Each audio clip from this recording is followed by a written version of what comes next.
ना दुआ काम आई, ना मेहनत रंग लाई। मासूम आर्यन चला गया गम देकर। परिवार में मातम की घड़ी आई। 3 दिन तक मासूम आर्यन 150 फीट गहरे बोरवेल में फंसा रहा। परिवार के लिए एक एक लम्हा बरसों के बराबर था, लेकिन फिर भी भरोसा था कि उसे सही सलामत बाहर निकाल लिया जाएगा। माँ को तो पूरा यकीन था कि उसका बेटा बाहर आएगा और उसके सीने से लिपटकर माँ बाँ पुकारेगा। लेकिन बुधवार रात करीब 12 बजे जब आर्यन को बोरवेल से निकाला गया और अस्पताल ले जाया गया, उसके बाद जो खबर आई उसने न सिर्फ आर्यन के परिवार पर दुखों का पहाड़ तोड़ दिया, बल्कि पूरे कालीखाड़ गांव में मातम पसर गया। इस बीच आर्यन के पिता जगदीश का बयान सामने आया, जिसमें वो लोगों से बोरवेल को खुला न छोड़ने की अपील कर रहे हैं। अभी खोला था साहब उसको, वो 5 दिन से पहले आए थे, 12 मास से कमा के बाद वहाँ खोला था। जिसको थोड़ा फंड डाल के वैसे कर रखा था काम चलाने के लिए, वैसे थोड़ा अच्छी तरह से नहीं डाप रखे, थोड़ा रखा था उसको ऊपर।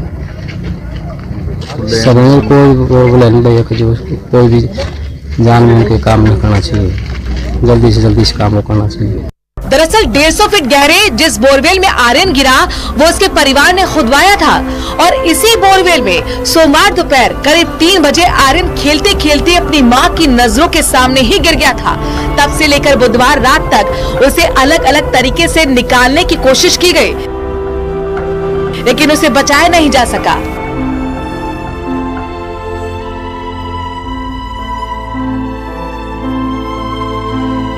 बोरिंग से बाहर निकाल लिया है, और हमारी जो एम्बुलेंस आपने देखी थी उनमें हमारे 2 पीडियाट्रिशियन थे। एक पीडियाट्रिशियन हमारे HOD हैं जो दौसा के अंदर, वो इसके अंदर थे। वो भी रास्ते में मेडिकल कंडीशन को एसेस करने में अभी जो है कि उसको NDRF की टीम द्वारा, SDRF की टीम द्वारा, हमारी जो लोकल टीम थी, सभी ने जो है उनको अभी निकाला है। बच्चा जो है करीब 150 फीट पे था। सबसे बड़ा चैलेंज ये था कि गहराई बहुत ज़्यादा थी, और इसी कारण इस ऑपरेशन में टाइम लगा।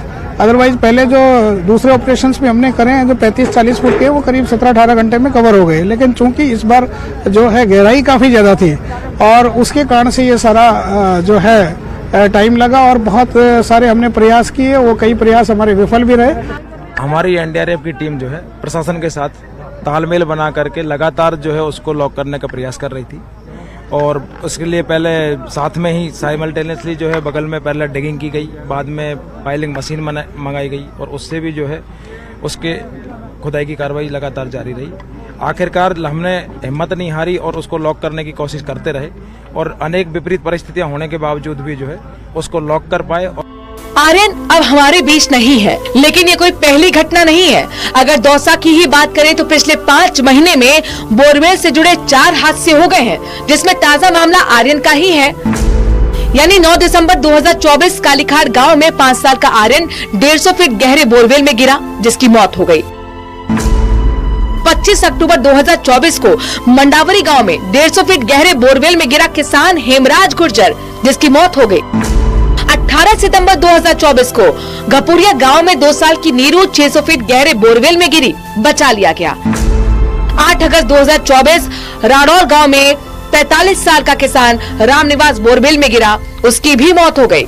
इससे पहले भी दौसा में बोरवेल से जुड़े हादसे हो चुके हैं, आइए उस पर नजर डालते हैं। करीब 15 साल पहले मोराड़ी गांव में मासूम अंजू बोरवेल में गिरी थी, सकुशल बचा लिया गया। करीब 12 साल पहले रायमलपुरा गाँव में अंकित की बोरवेल में गिरने से मौत हो गई थी, और करीब 10 साल पहले मासूम ज्योति गहरे बोरवेल में गिरी थी, रेस्क्यू टीम ने बचा लिया। मासूम आर्यन की मौत के बाद परिवार में मातम है, कभी न भरने वाला जख्म परिवार को मिला है।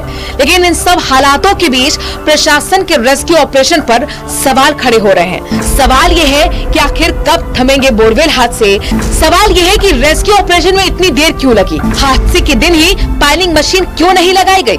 क्या प्रशासन को हादसों से सबक नहीं लेना चाहिए। बोरवेल से निकलने की तकनीक पर काम कब होगा। न्यूज़ 18 राजस्थान के लिए दौसा से